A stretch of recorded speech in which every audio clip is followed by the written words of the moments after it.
하나님 말씀 봅니다. 에베소서 1장 7절에서 14절입니다. 교독합니다. 우리는 그리스도 안에서 그의 은혜의 풍성함을 따라 그의 피로 말미암아 속량 곧 죄사함을 받았느니라. 그 뜻의 비밀을 우리에게 알리신 것이요 그의 기뻐하심을 따라 그리스도 안에서 때가 찬 경륜을 위하여 예정하신 것이니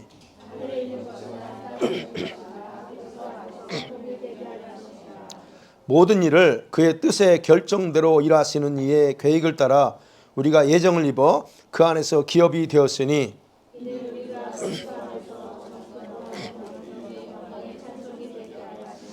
그 안에서 너희도 진리의 말씀 곧 너희의 구원의 복음을 듣고 그 안에서 또한 믿어 약속의 성령으로 인치심을 받았으니 이는 우리 기업의 보증이 되사 그 얻으신 것을 속량하시고 그의 영광을 찬송하게 하려 하심이라. 아멘. 오늘은 에베소서 두 번째를 보면서요.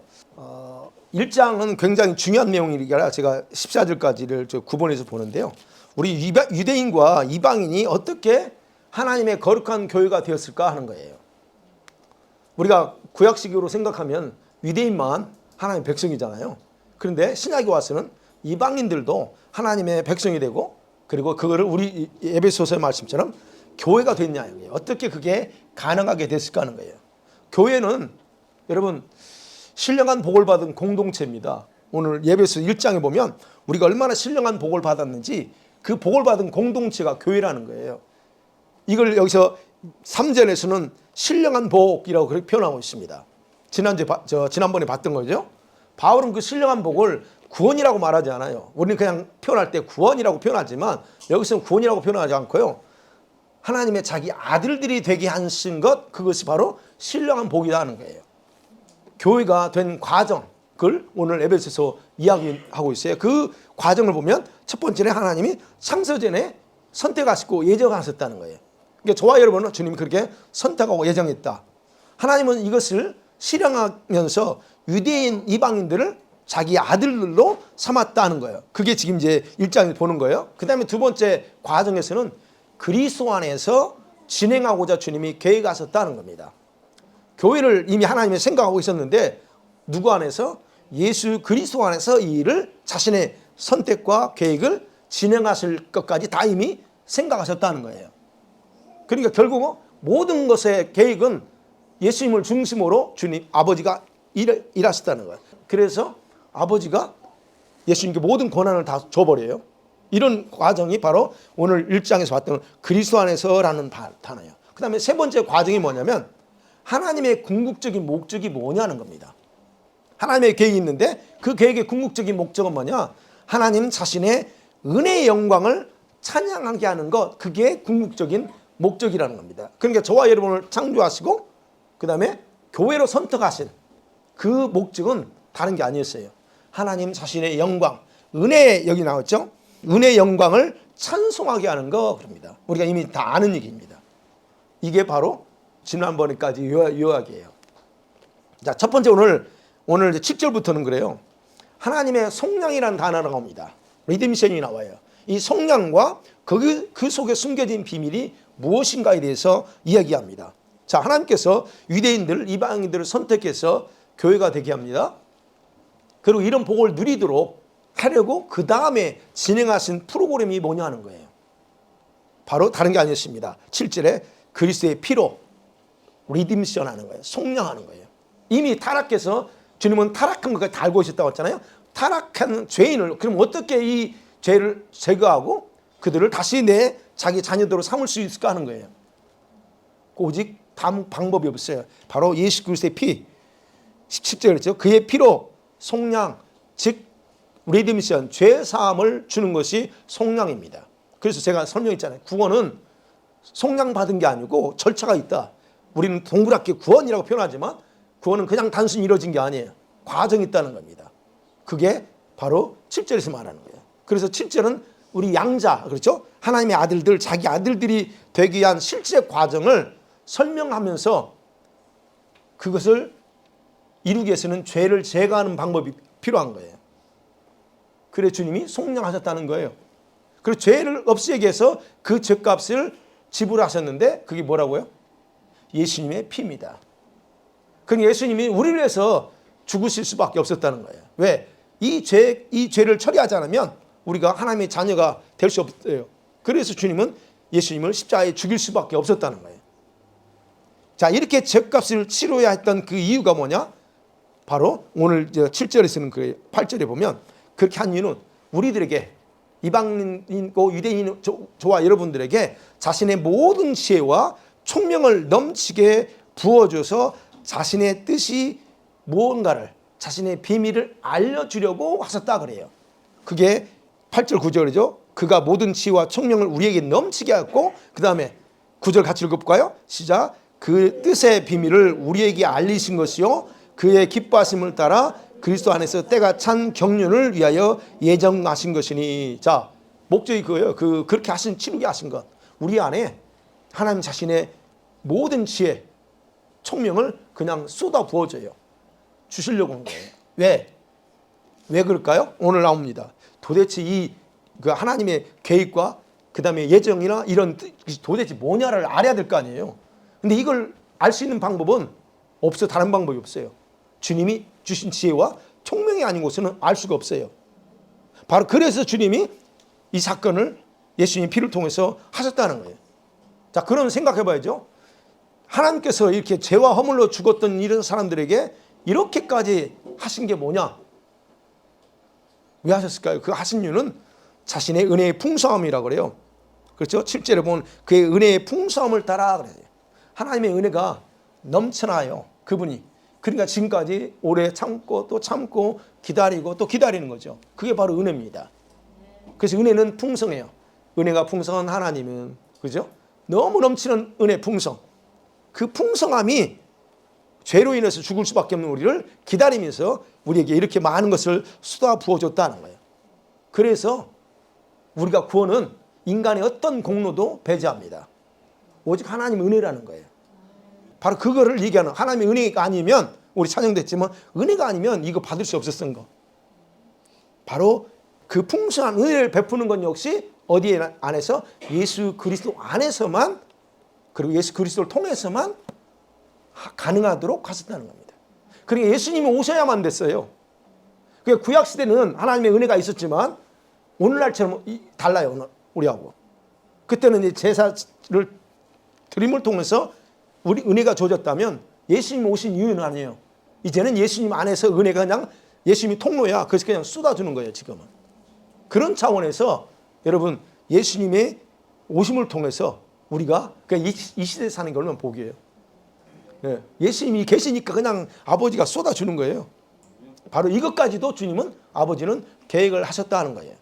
그래서 그 풍성한 은혜가, 다시 말씀드리면 자신의 사랑하는 독자 아들을 과감하게 죽음에 넘기도록 하신 거예요. 이 하나님이 그냥 한 행위 하나가 그냥 이루어진 게 아니고 이렇게 설명합니다.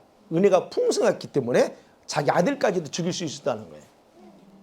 우리는 그냥 하나님이 이렇게 해서 우리를 사랑해서 라고 표현하지만, 근데 그렇게까지 결정하고 내줄 수 있었던 것도 역시 하나님의 풍성한 은혜 때문에 가능했다라고 하는 거예요.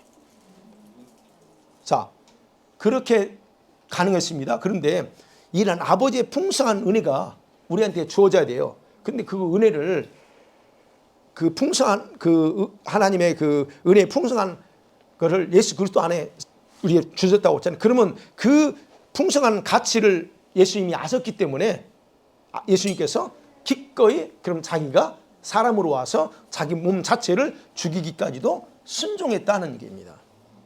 그냥 예수님이 아셨잖아요. 자기가 죽으러 왔던 거 알아요. 죽으러 왔는데 자기가 스스로 죽는다 그래요. 그냥 강요해서 죽은 게 아니에요. 요한복음이 보여요. 예수님은 아버지가 강요해서 그런 게 아니고 내가 스스로 나는 나 자신을 생명을 내주러 왔다 그래요. 왜 그러냐? 바로 이 하나님의 풍성한 은혜가 은혜되게 만들려면 이 아들이신 예수님도 스스로 하셔야 돼요.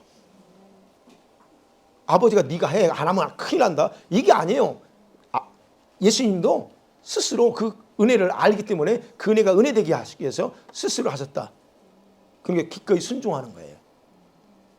물론 인간이니까 그 겟세마네 동산에 그 고통을 아시니까 한 번은 기도했죠. 하나님, 다른 방법 없을까요?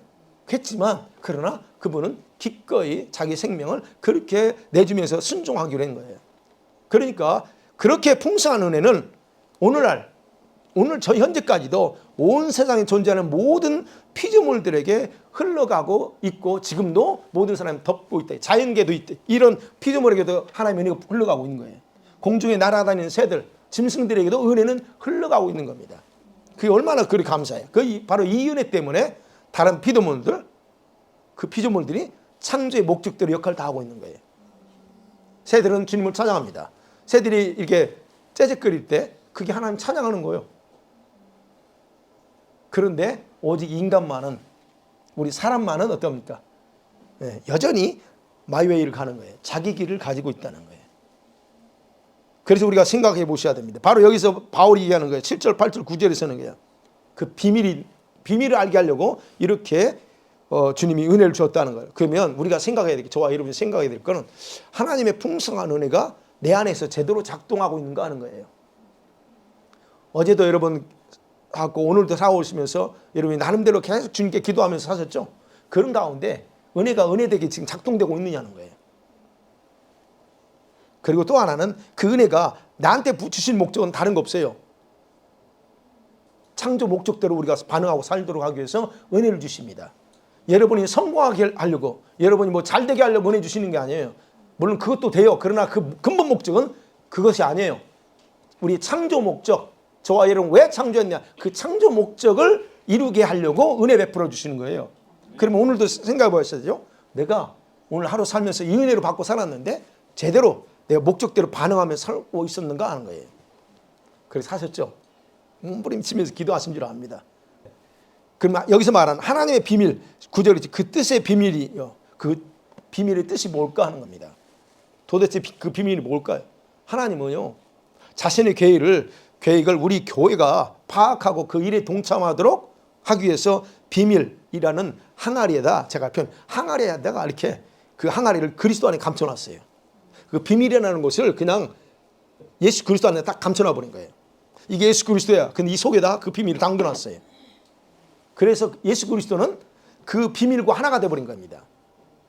자, 이해하셔야 돼요. 그리스도 안에다 하나님 비밀을 거기다 놓고 이 비밀은 예수님과 하나가 됐어요.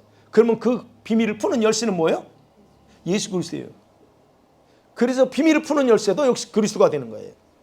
그래서 이 비밀을 알고 싶으면 뭘 알아야 돼요? 여러분, 반드시 그리스도가 누구냐 하는 거예요.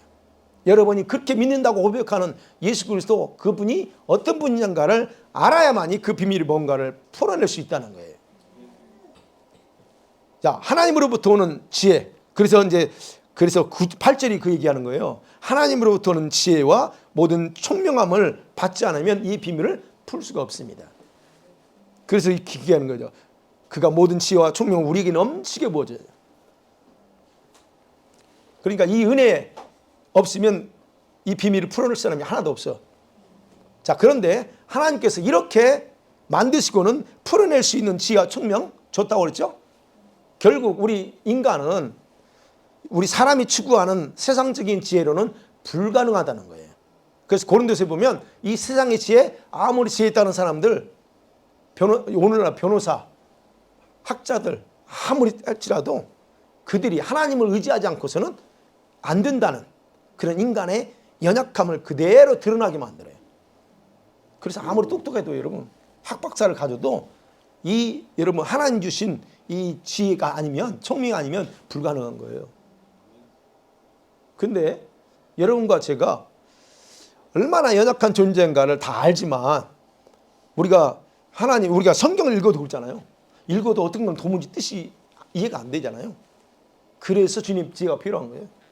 근데 여러분이 어떤 건 열려 있어요. 그죠? 저도 마찬가지로 어느 부분은 열려 있지만 어느 부분은 아직 안 열려 있어요. 근데 그거를 열어줘야만 가능하기 때문에 기도하는 거예요. 하나님, 이게 뭡니까? 여쭤보고 또 여쭤보고 그러는 거죠.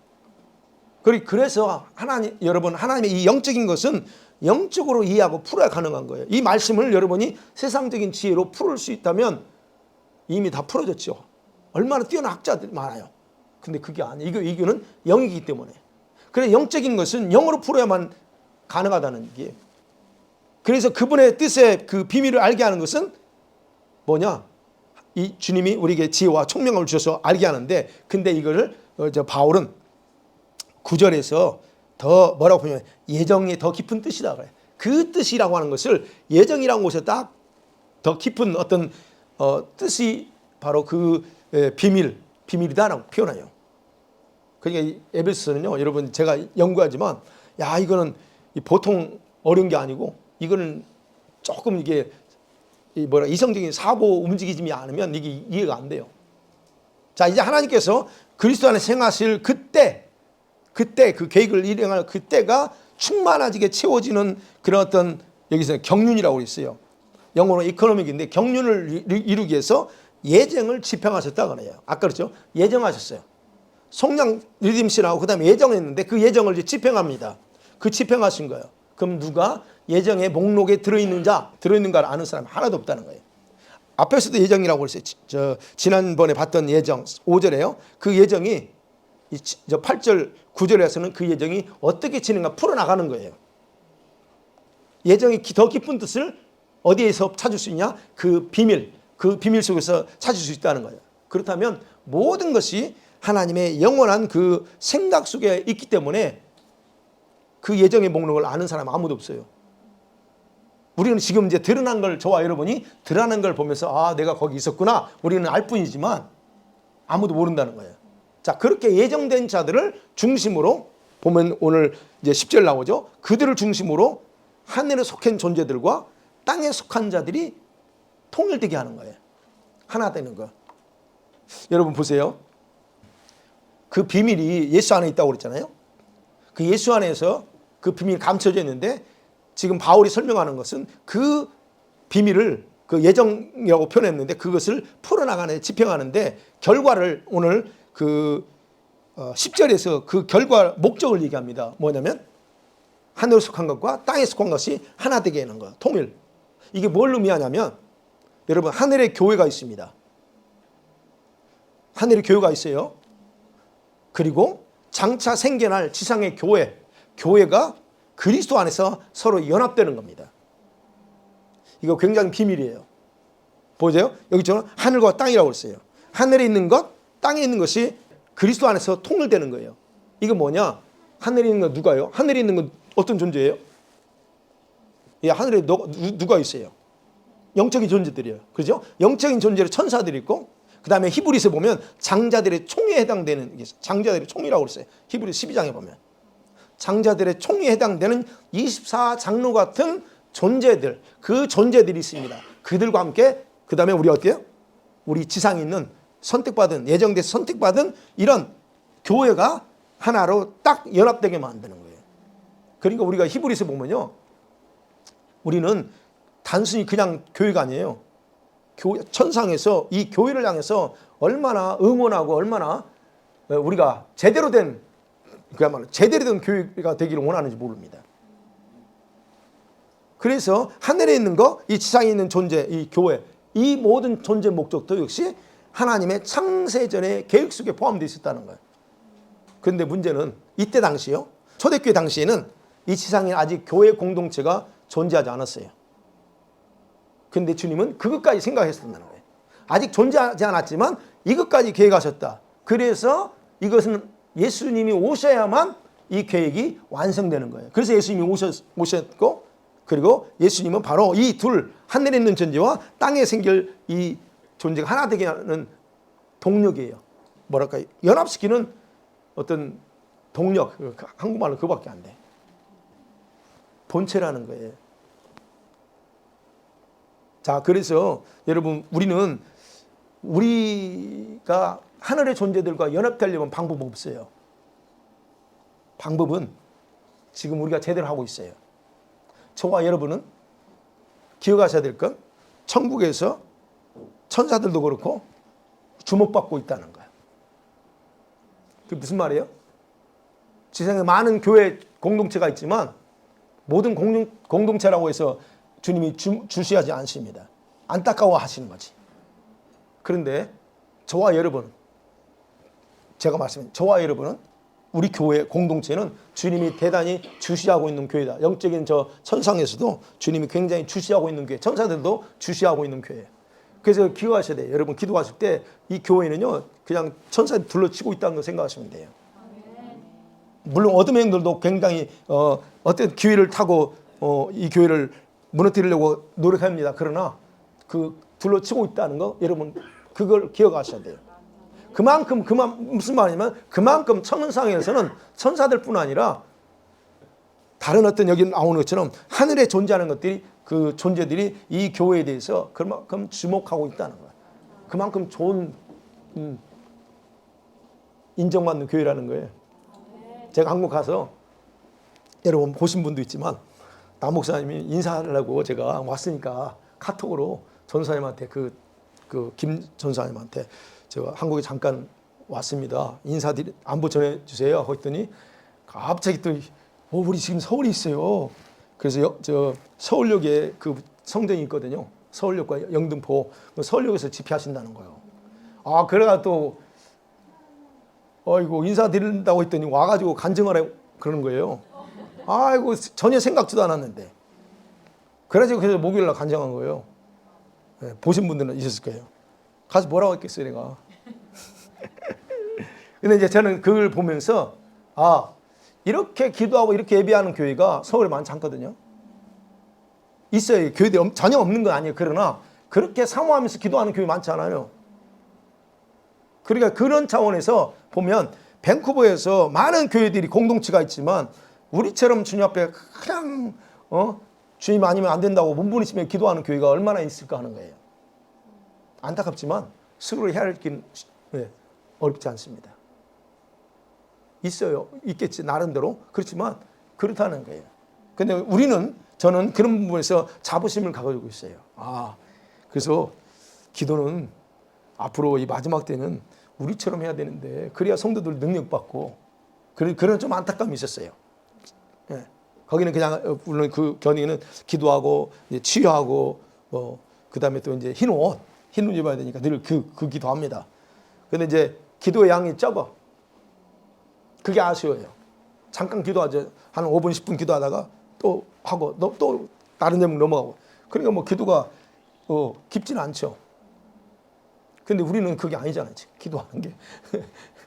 그래서 그는 다 이겼어요. 우리 교회는 1시간, 최하 1시간 반, 2시 때는 카톡으로 줌으로 기도할 때는 2시간까지 한다고. 자랑했죠. 예, 그만큼 주님이 굉장히 저는 나가서 좀 내가 주님이 굉장히 주시하고 있는 교회다 하는 것만은 제가 느껴요. 그만큼 그래서 우리는 이런 어떤 교회들이 주님과 연합을 이뤄서 하나님의 뜻을 이루어가는 거예요. 문제는 그거예요. 저도 마찬가지 목회자이지만 여러분도 마찬가지로 하나님의 뜻이 뭐냐를 늘 구하셔야 돼요. 하나님 뜻이 뭡니까? 아버지가 원하는 게 뭐예요? 이 기도하셔야 됩니다. 우리 교회도 마찬가지, 저도 마찬가지 기도하면서 주님, 아버지 생각이 뭡니까? 교회를 향한 아버지 생각이 뭐고? 저는 목회자니까 그렇지 않았어요. 여러분도 마찬가지예요. 아버지, 나를 향한 내 가정을 향한 또는 그것이 뭡니까? 아버지 마음. 그래서 그 마음대로 가겠다고 하는 그 기도를 하셔야 된다는 거예요. 어쨌든 이 그리스도 안에서 이 모든 것이 진행되겠고 그리고 그리스도 안에서 성취된다. 그럼 바울은 이 비밀이 뭘까에 대해서 골로새서에서 조금 더 이해하기 쉽게 언급해요. 골로새 1장 26, 27절 볼게요. 시작. 이 비밀은 만세와 만대로부터 감춰졌던 것인데 이제는 그의 성도들에게 나타났고 하나님이 그로 하여금 이 비밀의 영광이 이방인 가운데 얼마나 알게 하려 하심이라. 이 비밀이 너희 안에 계신 그리스도니 곧 영광의 소망이시니라. 자, 비밀이 그리스도입니다. 아까 말씀 그리스도 안에 감춰져 있어. 그래서 그 자체가 비밀이야. 근데 이거를 우리 성도들에게 감춰졌던 걸 나타내줘. 그리스도를 통해서. 그래서 말하는 거예요. 그리스도라는 거 비밀이. 그래서 아까 이 주님을 알아야 정확하게 모든 걸 알 수 있다는 거. 그래서 말하면 여기서는 영광의 소망. 저기 나왔지. 영광의 소망이라. 그래서 우리는 예수님 안에 감춰져 있는 것이 뭔가를 찾아내는 보석을 캐내듯이 찾아내는 일을 우리가 기도하면서 간구하면서 여쭤보면서 해야 되는 그런 상황이다. 1장 15절에서는 보이지 않는 하나님의 형상이라고 그래요. 보이지 않는 형상. 골로새서 1장 15절에서 보이지 않는 하나님의 형상. 그러면서 골로새서 1장 저기 보면 하늘에 있는 것 땅에 있는 것이 이렇게 화목을 이룬다. 그렇게 얘기해. 거기 하면 또. 그러니까 결국은 영적인 존재와 지상의 육적인 존재가 교회를 통해서 이렇게 연합되게 만드는 거, 그것이 비밀이라 하는 겁니다. 그 다음에 두 번째 생각할 이 예정의 더 깊은 뜻을 좀 더 설명해 볼게요. 자, 이와 같은 일들이 자신의 뜻대로 일하신 하나님의 주권적인 계획에 근거했다. 제가 말씀드렸어요. 누구의 도움도 받지 않고 주님이 주권적인 계획이 이루어졌어요. 그러면 하나님께서 그렇게 하시기로 결정했을 때 성자 예수님과, 그때는 그냥 인자지요. 구약에서는 이름이 없었어요. 예수님 오시고 나서 예수님 이름 갖고 성자라는 이름을 가져요. 우리가 이제 그렇게 표현합니다. 그러면 그 성자 예수님과 성령께서 어떻게 해요? 바꾸셨을까요? 아버지 잠깐만요. 이 일을 제기하면서 내가 볼 때는요, 이게 아닌 것 같아요. 이 일을 제기하지 않습니다. 예수님과 성령님은 그냥 제기하지 않고 오직 거기에 하나님의 계획에 동의하고 순종하고 그렇게 성취되기를 동일하게 원하는 마음을 가졌다는 거예요. 바울은 여기에서 유대인과 이방인이 하나님의 교회의 일원이 된 것을 바로 예정된 자들이다라고 강조하거든요.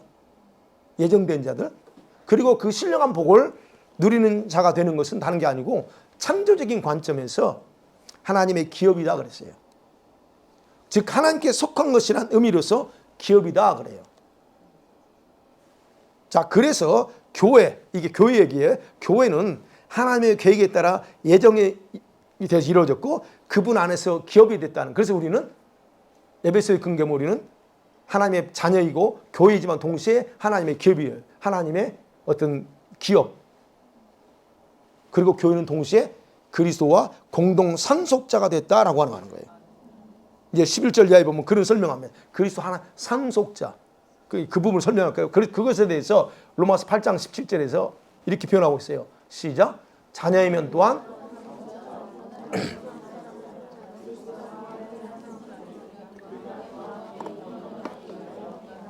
이게 받아야 할 것이니라. 네. 그리스도와 함께 한 상속자. 저 표현에서 우리가 그리스도 안에서 그의 기업이 됐는데 어떻게 또 그리스도와 함께 한 상속자가 돼요? 근데 분명히 말합니다. 우리가 그리스도 안에 상속자래요. 어떻게 하나님 자신의 기업을 예수 그리스도와 공동 상속자가 된다라고 말하냐는 거예요. 여러분, 교회를 하나님은 자신과 별개의 존재로 생각하지 않습니다. 일단 생각하세요. 하나님은 교회를 자신과 별개로 같다고 생각해요. 그리고 창조 질서 있죠? 창조 질서에서는 하나님의 것을 누리는 존재로서 상속자라는 거예요. 그러니까 보세요. 교회가 그만큼 주님이 교회를 중요하게 생각해요. 저와 여러분을. 왜냐하면 따로 생각하지 않아. 자신과 같은 존재로 하나의 일부로 생각해요. 그래서 동시에 창조의 관점에서는 하나님의 것을 누가 누리냐는 거예요. 바로 그 교회, 하나님의 자신의 일부인 우리 교회가 누리도록 하는, 그래서 공동 상속자라고 표현하는 겁니다. 바로 하나님 그것을 위해서 우리를 창조했다. 그러니까 주님이 자신이 가지고 있는 것을 자기 혼자만 가지고 한 게 아니고 누군가가 누리게 하려고 했는데 그게 바로 우리 인간이에요. 우리 인간을 창조해놓고 그래서 그 창조된 것을 별거리 생각하지 않고 자신 일부로 생각하면서 너도 이거 누려라고 하는 것. 네. 그래서 그걸 창조했다는 거예요. 그래서 하나님은 그 창조 목적을 감당할 교회에 자신의 풍성한 은혜를 그냥 모든 것을 다 누리도록 쏟아주면서 우리로 하여금 같이 이거 누려라. 상속자가 되게 했다는 거예요. 그렇기 때문에 하나님의 교회, 여러분, 교회는 창조 관점에서 보면 그리스도 안에서 하나님의 영광의 찬송을 목적으로 존재하는 거예요. 하나님은 이것을 이루기 위해서 그리스도 안에서 질서 정연하게 자신은 완벽한 뜻에 따라 그래서 예정하셨다. 이게 지금 이제 그 11절까지 그런 부분이에요. 이게 바로 예정이 더 깊은 의미라는 거예요. 어떻게 우리가 하나님의 일부가 되고 그리고 그리스도 공동 상속자가 되냐 하는 거예요. 이게 바로 예정이 더 깊은 뜻이라는 거예요. 그 다음에 마지막으로 생각해야 될게요. 그러면 이제 바울이 12절까지에서는 이제는 우리라고 하는 단어를 써요.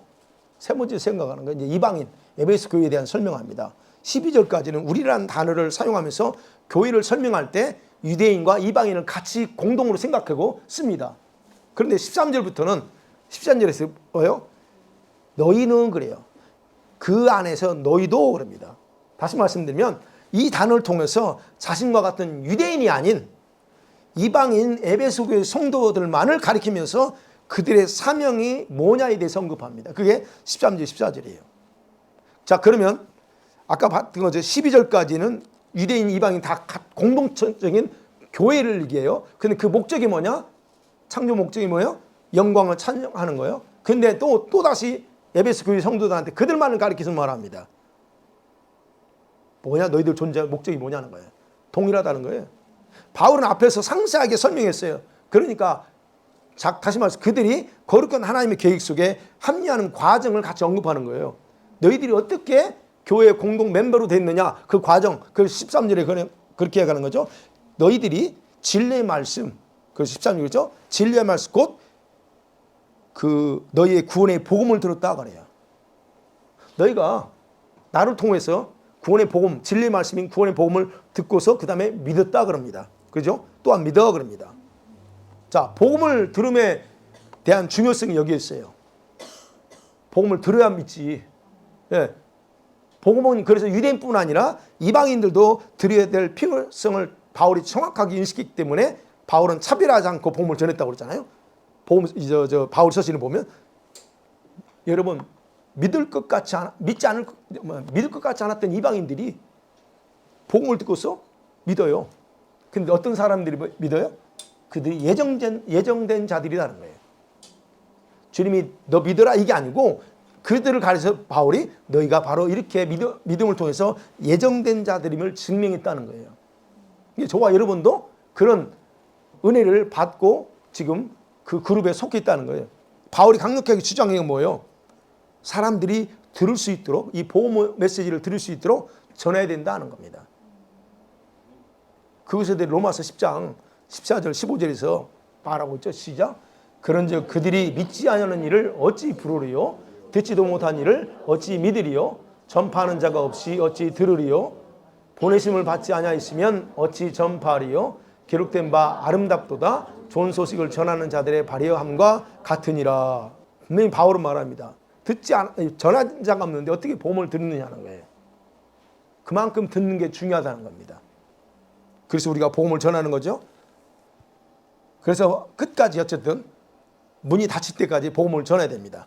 그 다음에 또 하나 그렇게 복음을 듣고 마음으로 믿었다고 그래요. 여기 보니까 13절에 마음으로 믿었을 때 성령께서 너희들을 인쳤다 하는 게 중요합니다. 13절 너희들을 인쳤대요. 마음으로 믿어버리니까 성령께서 너희 안에 들어가면서 바로 너희들 심장 가운데 인을 쳐버렸다는 거예요. 바로 여기에 구원의 순서에 있어서 성령의 역할입니다. 그냥 성령님이 우리가 일반적으로 생각할 때 그죠. 성령님이 믿게 하지 않으면 믿을 수 없다. 고린도전서 12장 3절에서 말해요. 네. 그런데 오늘 여기서 보면 성령의 역할이 뭐냐는 거예요. 성령의 역할. 여러분이 믿기로 마음을 열 때 성령이 그때 역사하는 거예요. 물론 믿을 수 있도록 또 할 수 있겠죠. 그러나 분명한 바울은 여기서 그래요. 믿고자 하는 마음을 열 때 주님이 그때 성령께서 들어가서 인을 쳤다 그렇게 표현하는 겁니다. 바로 성령은 우리 성도가 받은 구원의 보증서라고 표현해요. 그래서 여기서 인쳤다 그 14절에 우리의 기업의 보증이 됐다 그래요. 성령이. 우리가 저 천국의 모든 걸 소유할 수 있는 보증이 누구냐? 성령님이라는 거예요. 성령님이 개런티 해줍니다.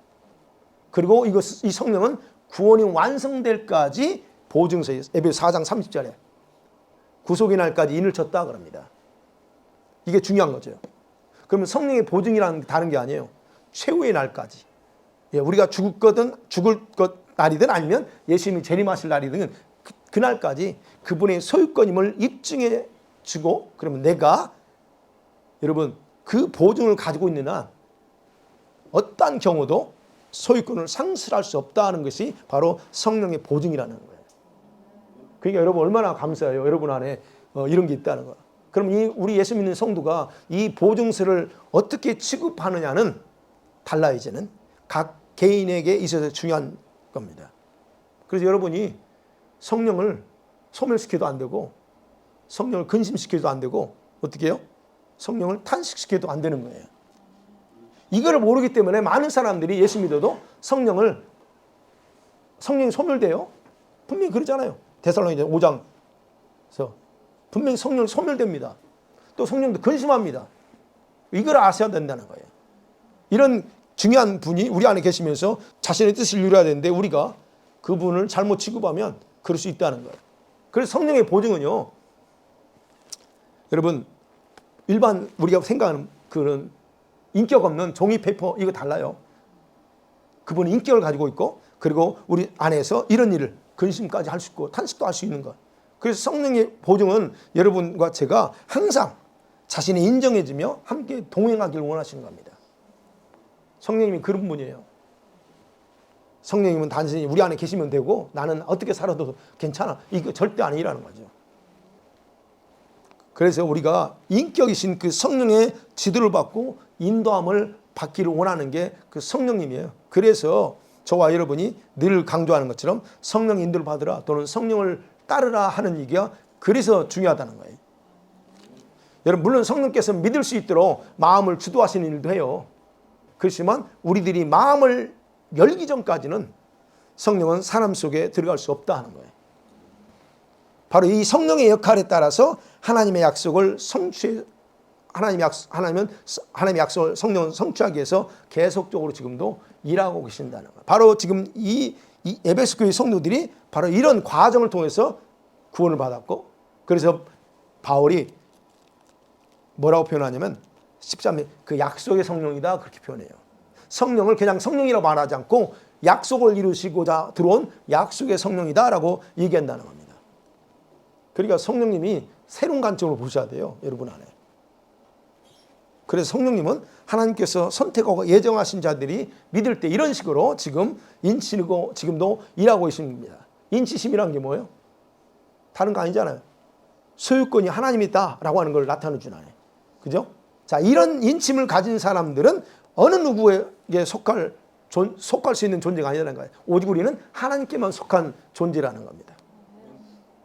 그런데 죄와 여러분이 떨어지지 않으면 그 죄 때문에 우리는 하나님께 속한 자가 죄에 속하거나 또는 마귀에게 속한 자로 우리 스스로 그렇게 전락될 수 있다는 거. 그게 요한 1서에서 강조하고 있다는 걸 우리 아셔야 됩니다.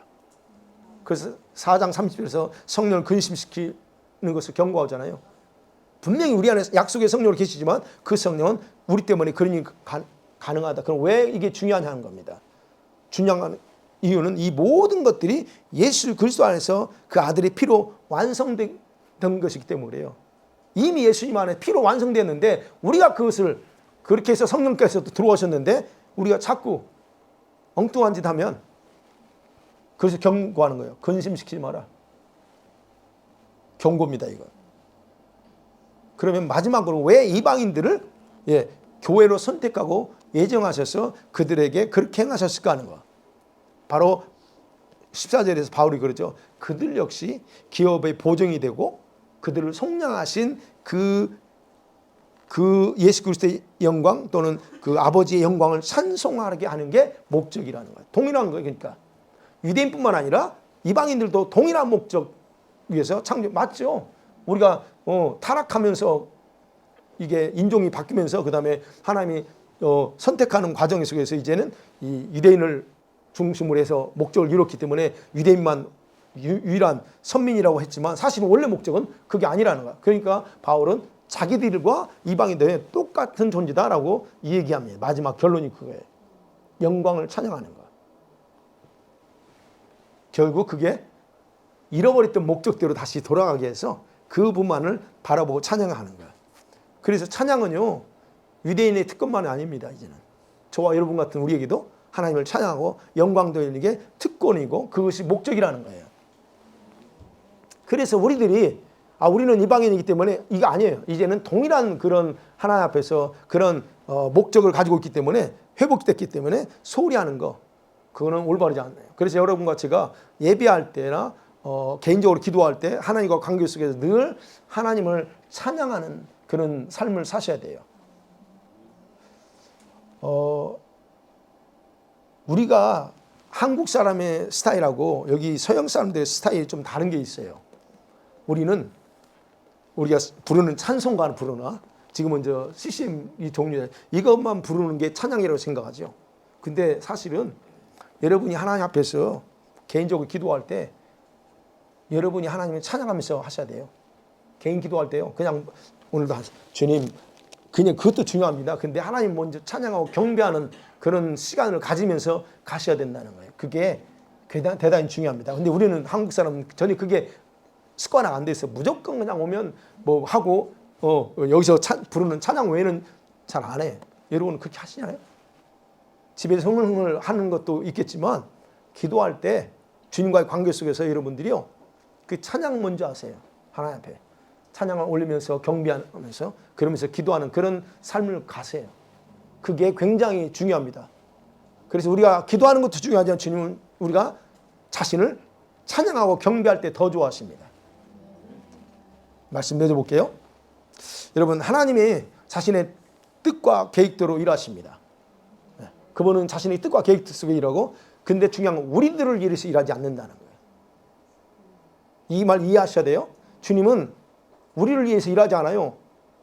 어떻게 누구를 위해서? 자신의 목적을 위해서 지금 일하신다는 겁니다. 우리들은 창조 목적 때문에 하나님께 존귀한 자입니다. 그래서 우리를 돌보시고 그 창조 목적도 우리가 가도록 일을 하셔요. 그러나 하나님의 일하시는 목적이 뭐냐는 거예요. 여러분을 위해서 뭔 일을 하든 교회를 위해서 뭔 일을 하든 그것은 여러분이 한 게 아니고 자신의 계획에 집중해서 일하는 거예요. 여러분들에게 일해줘야 되는 이유는 하나님께서 여러분의 기도를 응답하고 풀어줘야 되는 이유는 여러분이 불쌍해서도 있지만 그건 둘째야. 여러분에게 이런 일을 함을 통해서 여러분이 창조 목적대로 돌아가려고 하는 거야. 그것 때문에 하신다는 거예요. 우리가 이걸 분명하게 구분하셔야 됩니다. 하나님은 유대인들을 선택한 이유 그리고 이방인들을 교회를 선택한 이유 동일한 목적이죠. 그런 거 가지고 있습니다. 그리고 유대인과 이방인이 교회가 하나 돼서 그 영광을 찬양하는 거예요. 이게 3번 강조한다고 그랬죠. 영광을 찬양, 영광 찬양 3번 강조합니다. 대단히 중요한 거예요. 그리고 성령은 영원한 보증이에요. 영원한 보증. 그랬어요. 오늘 그래서 이게 예수 그리스도 십자가의 피로 성령 리뎀션이 이루어졌어요. 그다음에 하나님의 예정에 따라서 교회를 우리를 부르셨고 창조 목적을 지금 완성해 나가고 있다. 그러면 우리가 거기에 목적을 두고 가야 된다는 거예요. 남 목사님 가서 했잖아요. 목사님이 주님이 그 성도들에게 안타까운 마음을 전하시는 걸 전하시더라고요. 뭘 전했냐면 주님이 너희들이 이제 성도들은 하나님 기도하잖아요. 그분들도 기도하고 그런데 주님이 그러시네요. 언제까지 너희들 개인적인 문제나 이것만 가지고 나한테 자꾸 기도할 거냐는 거예요. 그거를 하시더라고요. 이제는 너희들이 그걸 벗어나서 더 중요한 걸 목적하고 그걸 기도해야 되는데 언제까지 먹고 사는 거에 집중하고 거기에 근심 걱정하면서 살 거냐는 거예요. 주님이 그걸 그분 같은 경우는 말씀하시다 주님 앞에 말씀하잖아요. 그걸 말씀하시다. 그래서 주님이 굉장히 안타까워하십니다. 주님이 이 정도 했으면 이제는 목적을 바꿔야 되는데 여전히 먹고 사는 거에 그냥 거기에 한다는 거를 그 주님이 안타까워가지고 주님이 지금 그런 말씀하신다면서 딱 하시더라고요. 여러분 어떠세요? 지금 여전히 먹고 사는 게 목적만 두고 갈 겁니까? 아니면 우리는 지금은 거기에 목적 둘 게 아니라는 거예요. 주님이. 물론 일하지 말라는 게 아니고 그게 아니에요. 그러나 우리의 삶의 목적 자체를 기도의 목적 자체를 거기에 두지 말라는 거예요. 주님은. 지금은 뭘 준비해야 되는데 아직까지도 거기에 연연해가지고 못하냐? 아니 그죠. 우리가 그거 걱정하면 못하잖아요. 사실. 그 얘기를 하시더라고요. 그래서 아직 너희들이 진짜 추구해야 될 게 아직까지도 그 상태이니 그거 또 안타까워서 말씀하시고 그래서 그런 걸 말씀을 하시더라고요. 그래서 여러분 어떤 거예요? 우리가 하나님 왜 이 시대에 살게 하고 왜 우리를 지금 이렇게 기도하게 하냐 이거예요.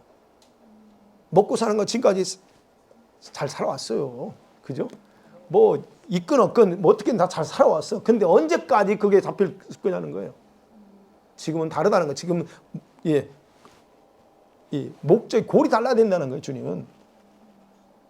자, 그런 면에서 여러분 이렇게 창조 목적이 부르심에 따라 거기에 맞춰서 가자는 거예요. 다른 것에 가지 말고. 물론 이것이 때로는 어떤 부분은 인간의 힘으로 불가능한 게 있어요. 근데 이 일을 완성하도록 누가 계시 우리 안에? 성령께서 계시잖아요. 그 성령께서 계시기 때문에 성령이 우리 안에서 중요한 일을 하고 있습니다. 그 성령이 인도하심을 따라가야 된다는 걸 그랬어요. 그래서 아까 말씀드린 성령을 근심시키고 소멸되는 생활을 중단하고 이제는 오직 그분만 의지하고 살아가야 된다는 겁니다. 네. 유대인과 이방인 교회가 온전한 연합을 이루는 것도 그냥 불가능해. 온전히 우리가 힘으로 안 됩니다. 어떻게? 성령을 통해서만 가능하다는 거예요. 그렇기 때문에 결론은 그렇습니다. 여러분 성령을 갈망하세요. 예. 성령의 충만함. 우리가 하나님 너무 잘하는 것. 성령께서 여러분에게 강하게 일하시도록 하시라는 겁니다. 그렇게 되면 분명한 것은 주님께서 우리를 선택하시고 그리고 뭐 목적대로 모든 것을 이 마지막 때를 살게 하면서 또 이렇게 기도하게 하고 사모하게 하는 모든 뜻을 완전히 이루실 줄 믿습니다. 아멘.